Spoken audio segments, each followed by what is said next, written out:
What happens when a billionaire's teenage son uses TikTok to mock the child of a fallen hero, and his father chooses justice over protection? It began with a video, a shaky frame in a school cafeteria, a quiet boy sitting alone eating a peanut butter sandwich, and the voice of a 16-year-old rich kid laughing behind the camera. Yo, TikTok, it's the scholarship kid again. Check out that poverty lunch. My dog eats better. The boy didn't speak. He lowered his head. He was wearing a pair of worn-out sneakers. He carried a faded lunchbox, and around his neck hung a set of military dog tags, his father's.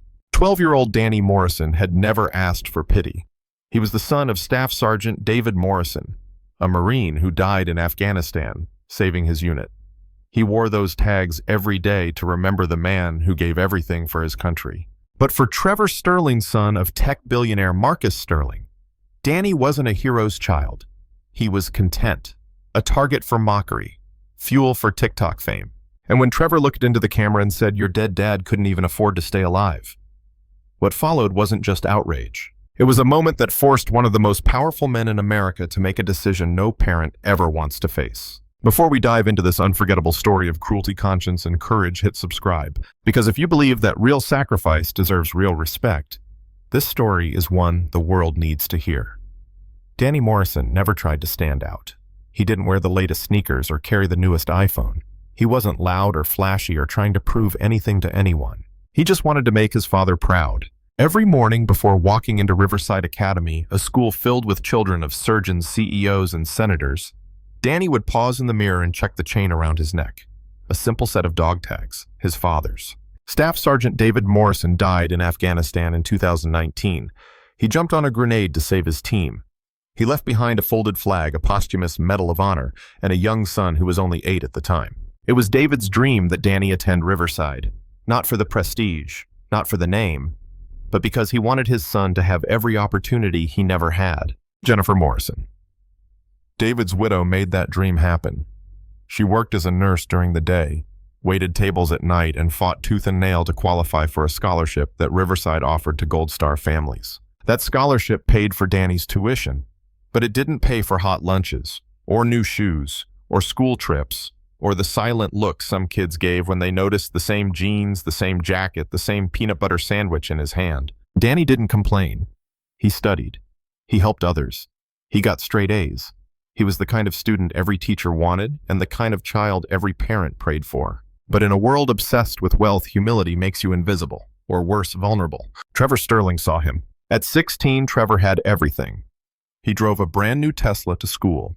His clothes were designer, his backpack was leather, and his social media empire built on rich kid content had over 200,000 followers. But behind the jokes and the charm was something colder. A need to dominate, to mock, to find someone smaller and make them feel it. Danny became that someone. It started with glances in the hallway. Then the phone came out. Trevor began recording what he called Scholarship Kid Chronicles. He didn't hide it. He filmed in plain sight. He laughed openly. He posted proudly. And while some students looked away in discomfort, others laughed along. Because when cruelty is packaged as entertainment, silence becomes complicity. No one warned Danny.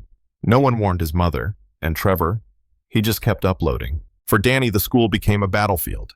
But unlike his father, he had no weapon, no squad, no armor. Just silence. Until one day, the boy who wore his father's name around his neck heard it turned into a punchline. And that's when everything changed.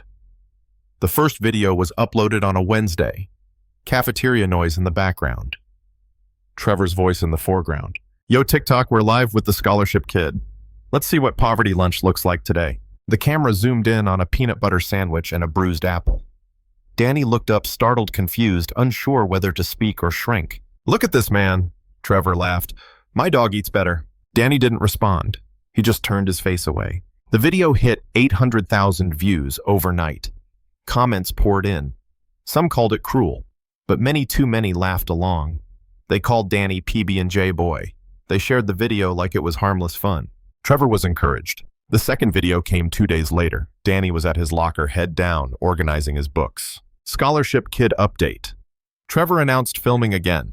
Same shoes from last week. Bro only owns one pair. Danny tried to walk away. Trevor followed camera in his face. Where are you going, bro? My dad could buy you a whole new wardrobe. But then what would you complain about? 1.2 million views. No teacher stepped in. No adult told him to stop. Behind closed doors, some faculty whispered concerns. But this was Trevor Sterling, son of the school's largest donor. No one wanted to make the wrong move. The third video targeted Danny during gym class. His clothes didn't fit right. His sneakers were worn. Trevor panned the camera. Welcome to Poverty Gym Fashion. Sponsored by Goodwill. Danny stood still. You could see the tension in his shoulders. He wanted to disappear. But Trevor just laughed. Look at this chat. Man's running like it's 2015. This time even classmates who didn't laugh didn't speak. And then came the fourth video. It wasn't just cruel, it was irredeemable. Trevor spotted Danny walking down the hallway wearing his father's dog tags. Yo, what's with the military bling? Trevor mocked. You trying to cosplay as a Marine stolen valor much? Danny's voice was soft. These were my dad's. He died in Afghanistan. Trevor laughed a laugh that turned stomachs. Your dad died. That's rough. But real talk, he couldn't even afford to stay alive. That's why you're on scholarship, right? Danny's face crumbled. Tears filled his eyes. He turned and walked away. Trevor followed. Oh man, did I make you cry? Come on, don't be like your dad and just give up. Danny broke into a run, desperate to reach the bathroom before fully falling apart. Trevor filmed the whole thing. He captioned it, "Scholarship Kid Can't Take a Joke." R.I.P. his dad. Hashtag poor people problems. 4 million views in 24 hours. But this time something shifted. The internet stopped laughing. Veterans groups found the video. Journalists began calling. The hashtag #JusticeForDanny began trending. And at home, Jennifer Morrison. Danny's mother received a call from another parent. She watched the videos in her car between nursing shifts, and she wept. The world was finally paying attention, but the damage had already been done. Jennifer Morrison had never spoken to a reporter before. She wasn't looking for headlines. She just wanted her son to feel safe again. But that day, sitting in her car watching strangers laugh at her child's grief, watching her late husband turned into a punchline, something inside her broke. Inside. The next morning, she walked into Riverside Academy with a printed photo of Staff Sergeant David Morrison in his Marine dress blues. She demanded a meeting, demanded consequences, demanded justice. This boy mocked my husband's death, she told the dean. He called my son poor for wearing his father's dog tags. He filmed him crying. I want Trevor Sterling expelled. But the school hesitated. They spoke in careful language. We're reviewing the incident. We've spoken to the student involved. We understand your concerns. What they didn't say, what they didn't need to, was that Trevor's father was Marcus Sterling, the biggest donor the school had ever seen, a tech billionaire, a board member, an untouchable. Jennifer left the meeting with nothing but a promise to monitor the situation. And that's when she did something she never thought she'd do. She went to the press. The local news station interviewed her in her living room. She held her husband's photo up to the camera. Her voice trembled, but her message was clear. My husband died saving his Marines. He earned the Medal of Honor. He believed in this school. And now his son is being humiliated because we can't afford designer clothes. Because we're not rich. Because we gave everything to this country. The interview went viral. Veterans groups rallied. Online petitions gathered thousands of signatures. Protesters, some in uniform, stood outside the gates of Riverside Academy. The school was forced to respond. They scheduled an emergency board of trustees meeting. Jennifer was invited to speak. But what no one knew was that Marcus Sterling had just returned from a 2-week business trip in Asia. He hadn't seen the videos. He hadn't heard the story. His assistants had shielded him until now. He walked into that meeting expecting a routine review. He sat at the table, confident, respected, unaware. And then the screen lit up. The first video played, then the second, then the third. No one spoke. But when the fourth video played, when Trevor's voice echoed through the room saying, "Your dead dad couldn't even afford to stay alive," Marcus Sterling's face drained of color. He leaned forward. He watched his son laugh. He watched Danny cry. He watched the boy clutch his father's dog tags, then run humiliated, heartbroken. And when Jennifer stood up, face pale, voice shaking, and said, "That's my son. And your son is torturing him." Marcus Sterling stood too. The room fell silent. "I'm Marcus Sterling," he said. "That's my son in those videos." He turned to Jennifer. "Mrs. Morrison, I am so deeply sorry." Then he pulled out his phone and dialed a number in front of everyone. "This is Marcus Sterling," he said. "I'd like to report a case of juvenile harassment and cyberbullying. The offender is my son. I will provide all evidence. I want him held fully accountable." The room didn't move, and Marcus wasn't done. That night, he posted a video to every Sterling Tech account. His message was direct. My son mocked the child of a fallen hero. I had no idea, but now I do, and I will not protect him. He pledged $500,000 to Gold Star Family Scholarships in David Morrison's name. He apologized to Jennifer and Danny, and he asked the world to hold him and his son accountable. The internet responded with stunned silence, then applause, because in a world where power often protects itself, a father had chosen principle over privilege. 3 weeks later, the courtroom was full. The case had drawn national attention, not because of the money, not because of the fame, but because of the question everyone was asking. Would a billionaire's son finally face the consequences of cruelty? Trevor Sterling entered wearing a tailored blazer and expensive loafers. But the confidence he once had on TikTok was gone. His face was pale, his hands trembled. He didn't know his father was in the back row. In the front sat Jennifer Morrison, calm and composed. Beside her, Danny, quiet, wearing his father's dog tags, gripping a photo of the man who had died for his country. The judge reviewed the charges: harassment, cyberbullying, assault, intentional infliction of emotional distress.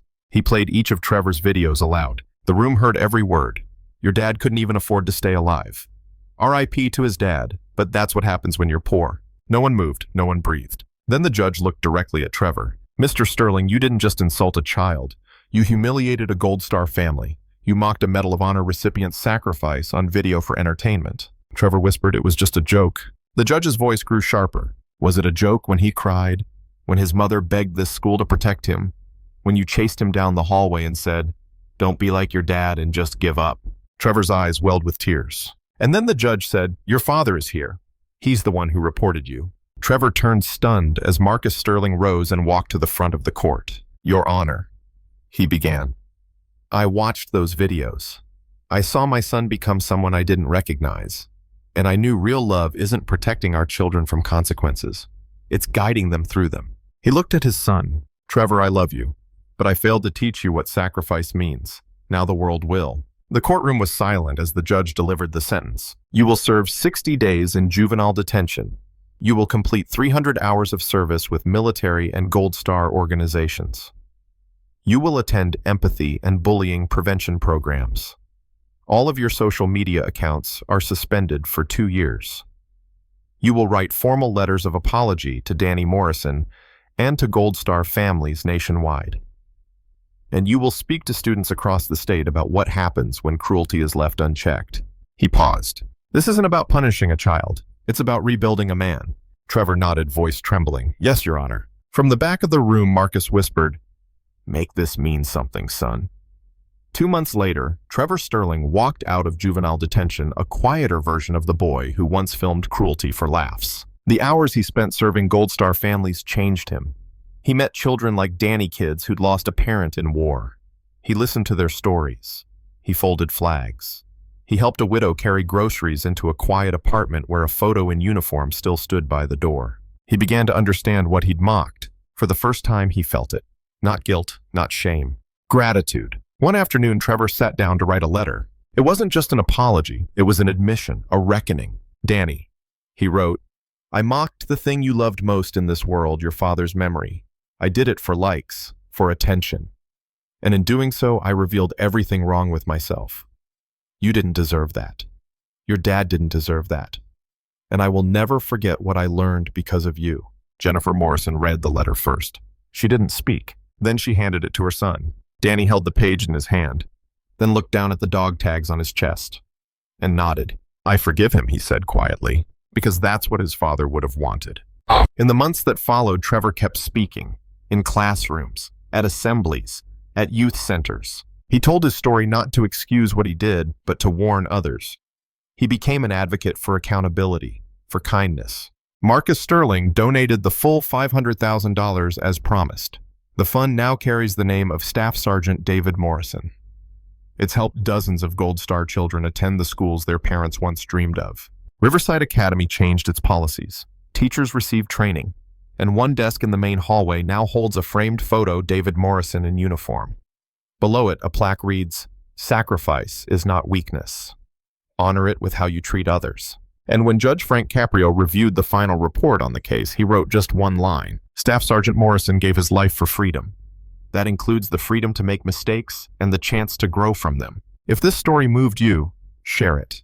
Because somewhere there's another young boy trying to carry a heavy name around his neck, and he deserves more than silence.